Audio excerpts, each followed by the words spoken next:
Bayangkan, kamu hanyalah seorang supir TKI. Tidak punya kuasa, tidak punya nama, tidak punya pilihan. Lalu suatu hari, majikanmu menatap matamu dan berkata, "Aku akan bayar kamu 1 miliar rupiah, asal kamu mau menikahi putriku." Bukan karena cinta, bukan karena masa depan, tapi untuk menutupi aib keluarga konglomerat Amerika. Kamu menolak? Ibumu yang sakit jantung bisa mati besok. Kamu menerima? Hidupmu akan berubah atau hancur selamanya. Inilah kisah Nijam, seorang supir yang dipaksa memilih antara uang atau nurani, antara menyelamatkan nyawa atau mengorbankan harga diri. Dan ketika kebenaran akhirnya terbongkar, bukan hanya karier yang runtuh, tapi satu keluarga besar ikut jatuh ke neraka. Tonton sampai akhir, karena keputusan gila di awal cerita ini akan membuatmu bertanya pada dirimu sendiri. Kalau aku di posisinya, aku akan memilih apa? Langit Jakarta sore itu kelabu. Sekelabu nasib Nijam. Pria berusia 32 tahun itu duduk diam di balik kemudi Toyota Alphard hitam milik majikannya, Richard William, seorang pengusaha Amerika yang sudah hampir 10 tahun menetap di Indonesia. Nijam bukan orang sembarangan. Ia adalah TKI yang pulang kampung setelah belasan tahun menjadi sopir pribadi di luar negeri, lalu kembali bekerja di tanah air demi satu alasan, ibunya yang sakit-sakitan. Bagi orang lain, menjadi sopir keluarga konglomerat asing adalah keberuntungan. Tapi bagi Nijam, pekerjaan itu lebih sering terasa seperti penjara tanpa jeruji. Setiap hari ia melihat kemewahan yang tak pernah bisa ia sentuh. Setiap malam, ia pulang ke rumah kontrakan sempit, menghitung sisa uang sambil memikirkan biaya obat ibunya. Namun, hari itu berbeda. Di kursi belakang, Richard duduk gelisah, tangannya gemetar, matanya merah, seperti menahan badai besar dalam dada. Di sampingnya duduk Emily, putri sematawayangnya yang masih berusia 19 tahun. Wajahnya pucat, matanya kosong menatap jendela, seakan dunia di luar mobil tak lagi berarti. "Nijam?" Suara Richard terdengar berat, memecah keheningan. "Ya, sir," jawab Nijam sopan, matanya tetap fokus ke jalan. "Aku ingin bicara serius. Jangan kaget dengan apa yang akan aku katakan." Mobil berhenti di depan rumah mewah berarsitektur modern. Biasanya Nijam langsung turun dan membuka pintu. Tapi kali ini, Richard memberi isyarat agar ia tetap di dalam mobil. Richard menarik napas panjang. "Aku tahu, ini gila. Bahkan mungkin terdengar tidak manusiawi. Tapi aku tidak punya pilihan lain." Nijam menelan ludah. Ada firasat buruk yang merambat naik ke dadanya. Emily. Dia hamil. Dunia seakan berhenti berputar. Nijam refleks menoleh ke arah kursi belakang, lalu cepat-cepat kembali menghadap depan. Ia tahu, sopir tak seharusnya ikut campur urusan keluarga majikan.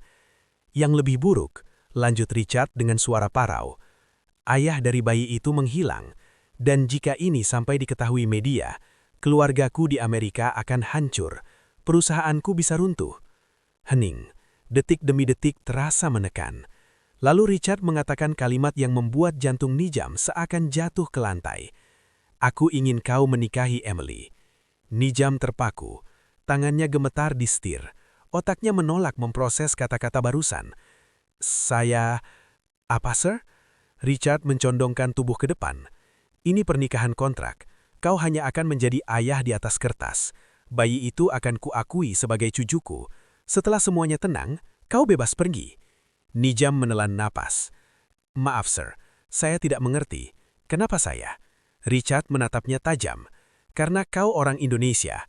Latar belakangmu sederhana. Tak ada yang akan curiga. Dan..." Ia berhenti sejenak lalu berkata pelan namun menusuk. "Kau butuh uang."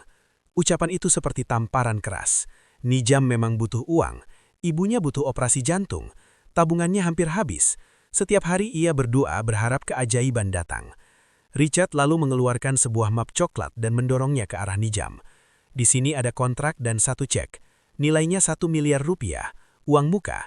Setelah menikah akan ada lebih banyak lagi." 1 miliar. Angka itu berdengung di telinga Nijam seperti ledakan. Dengan uang sebanyak itu, ibunya bisa sembuh, hidupnya bisa berubah. Ia tak perlu lagi hidup sebagai bayangan orang lain. Namun saat ia melirik Emily lewat kaca spion, hatinya mencelos. Gadis itu menunduk, air mata mengalir tanpa suara. Ia jelas bukan penjahat, ia korban dari kesalahan dan ketakutan. Aku tidak memaksa, meski nada suaranya berkata sebaliknya. Tapi jika kau menolak, aku tak tahu apa yang akan terjadi pada Emily atau pada masa depanmu di sini. Ancaman itu halus, tapi nyata. Malam itu Nijam pulang dengan kepala penuh kekacauan. Ia duduk di samping randang ibunya yang terbaring lemah, menggenggam tangan keriput yang membesarkannya seorang diri sejak ayahnya meninggal. "Ma, kalau suatu hari aku harus memilih jalan yang salah demi menyelamatkan Mama, apakah Mama akan membenciku?" bisiknya lirih. Ibunya membuka mata perlahan, tersenyum lemah. "Nak, hidup kadang memaksa kita memilih di antara dua luka." Air mata Nijam jatuh. Di atas meja kecil di ruang tamu, map coklat itu tergeletak. Cek 1 miliar rupiah menatapnya seperti iblis yang menawarkan keselamatan sekaligus kehancuran. Malam itu, Nijam tahu, apapun keputusan yang ia ambil, hidupnya tak akan pernah sama lagi. Pagi itu, hujan turun deras, seolah ikut menjadi saksi keputusan paling gila dalam hidup Nijam. Di tangannya, map coklat itu masih terasa berat, meski ia sudah menandatangani kontrak semalam. Satu tanda tangan, menukar harga diri, kebebasan, dan mungkin masa depannya, demi satu hal, menyelamatkan ibunya. Pernikahan itu digelar sederhana namun tertutup. Tak ada media, tak ada tamu dari pihak Nijam selain satu saksi dari kantor catatan sipil. Semua diatur rapi oleh tim hukum Richard, seolah ini hanya transaksi bisnis biasa, bukan penyatuan dua manusia yang sama-sama terluka. Emily berdiri di samping Nijam, mengenakan gaun putih sederhana. Wajahnya cantik, namun matanya kosong. Saat penghulu mengucapkan ijab kabul, suara Nijam bergetar, bukan karena ragu pada ucapan, melainkan karena hatinya berteriak menolak. "Saya terima nikahnya Emily Williams binti Richard Williams." Kata-kata itu terasa seperti belati yang menancap perlahan di dadanya. Sah. Satu kata itu menggema panjang. Richard menghela napas lega. Masalah terbesarnya, setidaknya di atas kertas, telah selesai. Namun bagi Nijam, justru neraka baru dimulai. Sejak hari itu, hidupnya berubah drastis. Ia tak lagi tidur di kamar supir. Ia pindah ke rumah utama, ke kamar tamu yang mewah namun terasa dingin. Setiap langkahnya diawasi, setiap geraknya diatur. Ia bukan lagi manusia bebas, melainkan bagian dari skenario besar keluarga konglomerat. Di hadapan publik, Nijam adalah suami Emily, ayah dari calon pewaris keluarga Williams. Media internal perusahaan Amerika akan datang bulan depan. Mereka harus percaya. "Sejauh apa, Sir?" tanya Nijam hati-hati. Richard menatapnya tanpa emosi. "Katakan sejauh yang diperlukan." Kata-kata itu membuat tengkuk Nijam dingin. Ia sadar, pernikahan palsu ini perlahan menuntut pengorbanan yang lebih besar, bukan hanya nama, tapi perasaan. Di sisi lain, ibunya menjalani operasi jantung. Uang 1 miliar itu menyelamatkan nyawanya. Saat melihat ibunya tersenyum lemah di rumah sakit, Nijam merasa bersalah sekaligus lega. Ia telah memilih luka yang satu untuk menghindari luka yang lain. Namun badai belum selesai. Suatu malam, Emily pingsan di tangga rumah. Nijam menggendongnya panik ke rumah sakit. Di ruang UGD, ia menunggu dengan tangan gemetar, jantungnya berdebar tak karuan. Bukan seperti suami kontrak, melainkan seperti pria yang benar-benar takut kehilangan. Saat dokter keluar dan berkata kondisi Emily dan bayinya stabil, Nijam terduduk lemas. Tanpa sadar, air mata jatuh. Disitulah ia tersadar pada kenyataan paling berbahaya. Ia mulai peduli, dan perasaan itu tidak ada di dalam kontrak. Sementara itu, dari kejauhan, Richard memperhatikan semuanya dengan mata penuh perhitungan. Baginya, emosi Nijam bukan masalah, selama semuanya tetap sesuai rencana. Namun ia lupa satu hal. Ketika perasaan ikut bermain, tak ada kontrak yang benar-benar bisa mengikat manusia. Dan perlahan, keputusan gila itu mulai berubah menjadi bom waktu. Bulan itu, rumah keluarga Williams berubah menjadi panggung sandiwara raksasa. Lampu-lampu dipasang, staf mondar-mandir, dan setiap sudut rumah dipoles agar tampak sempurna di mata tamu asing. Tim media dari Amerika akan datang. Bagi Richard, ini bukan sekedar kunjungan. Ini ujian besar yang menentukan masa depan perusahaannya. Bagi Nijam, ini adalah awal dari tekanan yang jauh lebih kejam. Sejak pagi, Richard menegaskan satu hal. Mulai hari ini, jangan ada jarak. Kau dan Emily harus terlihat seperti pasangan yang saling mencintai. Ingat, satu kesalahan kecil bisa menghancurkan semuanya. Nijam mengangguk, meski dadanya terasa sesak. Ia melirik Emily yang berdiri di sampingnya. Perutnya mulai membesar, wajahnya pucat namun tegar. Ia mencoba tersenyum, seolah ingin berkata, "Kita harus kuat." Hari itu, kamera mengikuti mereka kemanapun melangkah. Tawa palsu, tatapan penuh kepura-puraan, tangan yang saling menggenggam demi foto, bukan karena rasa. Namun di balik kamera, tekanan itu berubah menjadi racun. Salah satu jurnalis Amerika, Mark Jensen, terlihat terlalu tertarik pada Nijam. Tatapannya tajam, pertanyaannya menusuk.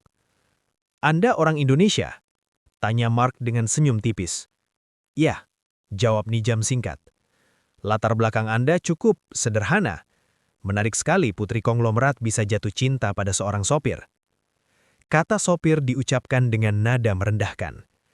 Emily refleks menggenggam tangan Nijam lebih erat. "Kami bertemu dalam keadaan sulit. Tidak semua cinta dimulai dari tempat yang indah," katanya tegas. Mark tersenyum, namun mata itu menyimpan kecurigaan. Malamnya, setelah semua tamu pergi, Nijam duduk di balkon. Kepalanya berdenyut. Di tangannya, rokok menyala. Kebiasaan lama yang ia coba tinggalkan. Emily mendekat perlahan. "Kamu baik-baik saja?" tanyanya. Nijam tertawa kecil pahit. "Aku merasa seperti sedang berjalan di atas es tipis. Sedikit saja salah langkah, aku tenggelam." Emily menunduk. "Maafkan aku. Semua ini terjadi karena aku." "Tidak," jawab Nijam cepat. "Kita sama-sama terjebak." Untuk pertama kalinya, mereka saling menatap lama. Tidak ada kamera, tidak ada sandiwara, hanya dua manusia yang saling memahami rasa takut satu sama lain. Namun kedamaian itu tak berlangsung lama. Keesokan harinya, Mark Jensen diam-diam mendekati salah satu mantan staf rumah tangga. Informasi yang ia dapatkan cukup untuk membuat darahnya berdesir. Ia menemukan fakta bahwa Nijam pernah menjadi sopir keluarga Williams jauh sebelum kisah cinta itu bermula. Sore itu, Richard memanggil Nijam dengan wajah dingin membeku. "Kau bicara apa pada media?" tanyanya datar. "Tidak, Sir. Saya mengikuti semua arahan." Richard melemparkan tablet ke meja. Di layar, terpampang catatan investigasi internal media Amerika. Mereka mencium kebohongan, dan jika rahasia ini bocor, kau yang pertama kali akan dikorbankan.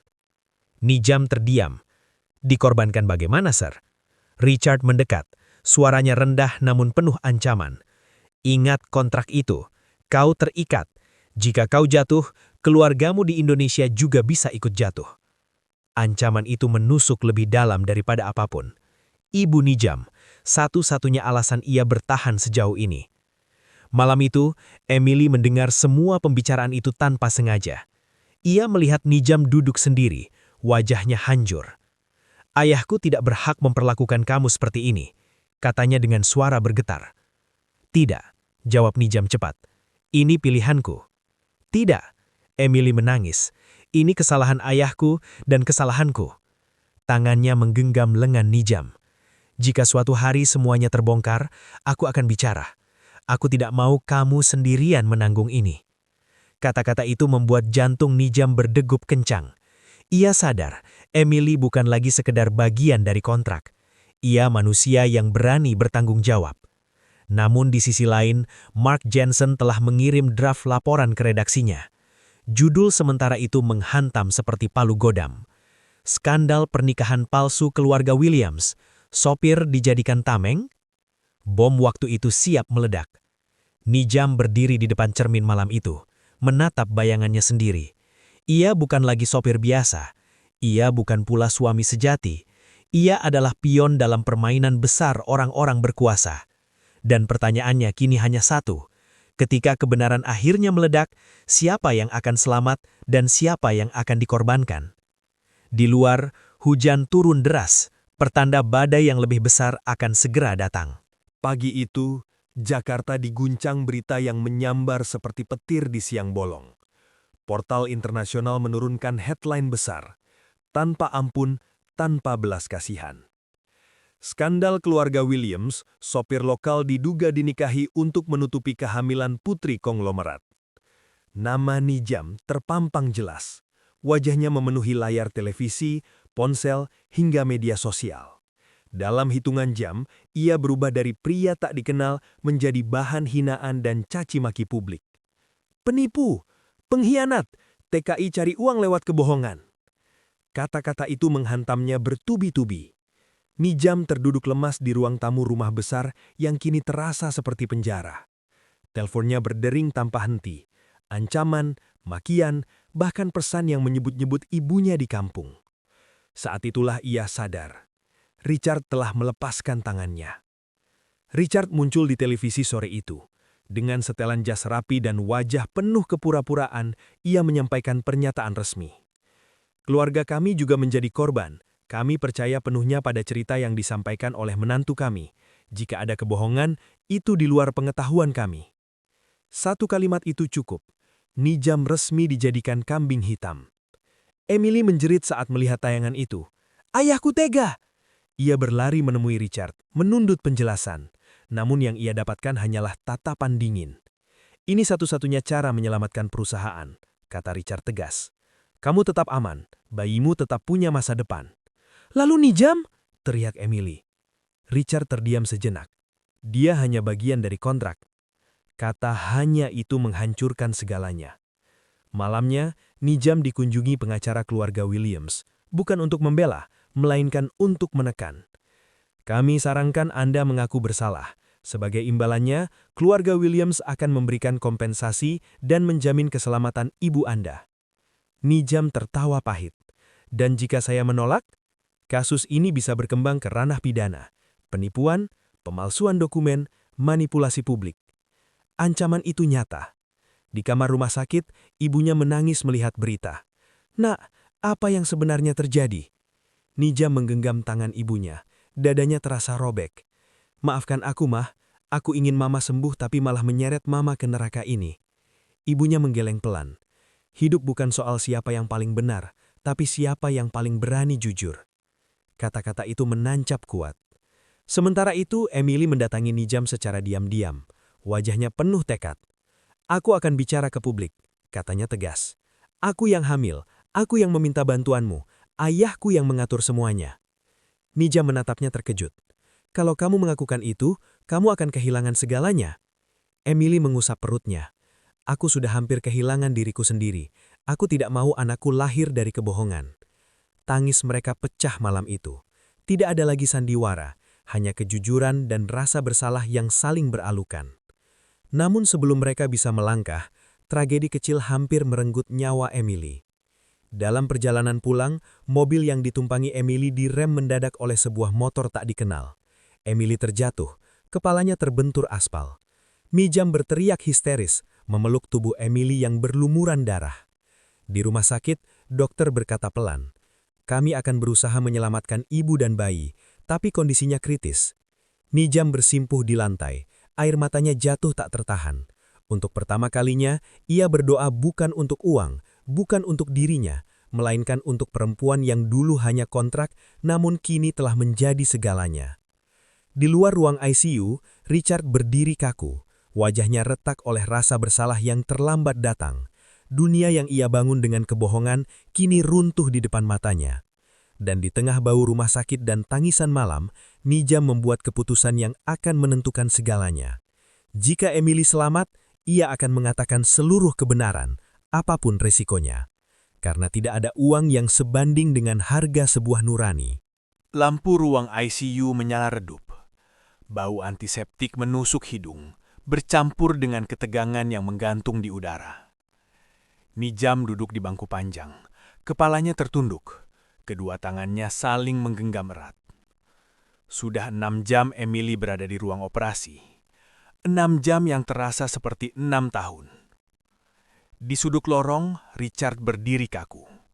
Untuk pertama kalinya sejak Nijam mengenalnya, pria itu terlihat rapuh. Tidak ada lagi aura pengusaha besar yang selalu mengendalikan segalanya. Yang tersisa hanya seorang ayah yang ketakutan. Pintu ICU akhirnya terbuka. Dokter melangkah keluar, Wajahnya lelah namun serius. "Kami berhasil menyelamatkan ibu dan bayinya," katanya pelan. Nijam langsung bersujud di lantai. Air mata syukur mengalir tanpa bisa ia hentikan. Richard terduduk lemas, menutup wajahnya dengan kedua tangan. Namun kelegaan itu hanya sebentar, karena badai terbesar justru belum berlalu. Keesokan paginya, konferensi pers besar digelar. Media lokal dan internasional memenuhi ruangan. Semua menunggu satu hal, siapa yang akan mengaku dan siapa yang akan dikorbankan. Richard berdiri di podium lebih dulu. Naskah pernyataan sudah ada di tangannya. Jika ia membacanya, segalanya akan kembali aman baginya. Nijam akan tetap menjadi kambing hitam. Namun sebelum ia berbicara, sebuah kursi bergeser. Nijam berdiri. Ruangan mendadak senyap. "Saya ingin bicara," kata Nijam dengan suara bergetar namun tegas. Richard menoleh tajam. "Jangan lakukan ini." Nijam menggeleng pelan. "Cukup, Sir. Semua sudah terlalu jauh." Ia melangkah ke podium. Kamera menyorot wajahnya. Untuk pertama kalinya, ia tidak merasa takut. Yang ia rasakan hanyalah kelegaan. "Saya memang supir. Saya orang kecil. Dan benar, saya menikahi Emily bukan karena cinta di awal," katanya jujur. Riuh rendah mulai terdengar. "Tapi saya melakukannya karena tekanan, karena kontrak, karena uang untuk menyelamatkan nyawa ibu saya." Suaranya pecah, namun ia melanjutkan. Semua itu diatur oleh Richard Williams. Ruangan meledak. Wartawan berdiri, saling berteriak. Richard bangkit, wajahnya memucat. Dia berbohong. Namun pada saat itulah, pintu ruangan terbuka. Emily masuk, didorong kursi roda. Wajahnya pucat, namun matanya penuh keberanian. "Ayah, berhentilah," katanya lirih namun jelas. "Aku yang memintanya menikahiku, tapi ayah yang membuat semuanya jadi kebohongan besar." Tangis pecah di seluruh ruangan. Kamera menyorot Richard yang kini tak lagi bisa bersembunyi. "Aku hamil sebelum menikah. Aku takut. Ayah takut. Dan kami memilih cara paling pengecut, mengorbankan orang yang paling tak berdaya." Itulah pukulan terakhir. Beberapa hari kemudian, saham perusahaan Williams anjlok.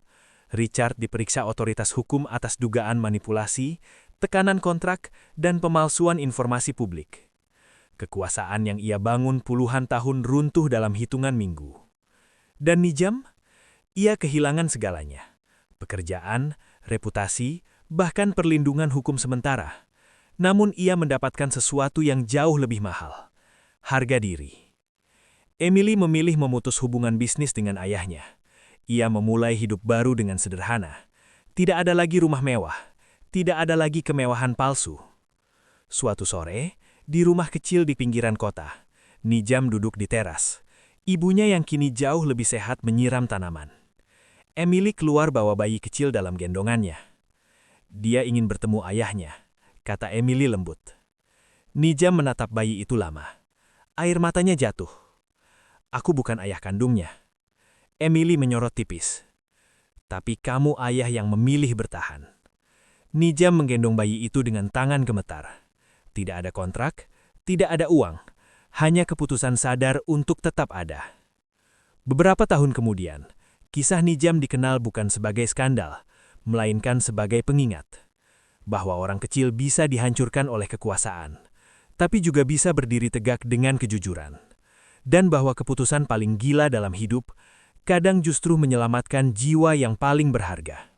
Akhirnya, kisah ini mengajarkan kita satu hal penting, bahwa hidup tidak selalu memberi kita pilihan yang adil. Terkadang, manusia dipaksa memilih bukan antara benar dan salah, melainkan antara dua luka yang sama-sama menyakitkan. Kisah Nijam mengingatkan kita bahwa uang bisa menyelamatkan nyawa, tetapi kejujuranlah yang menyelamatkan jiwa.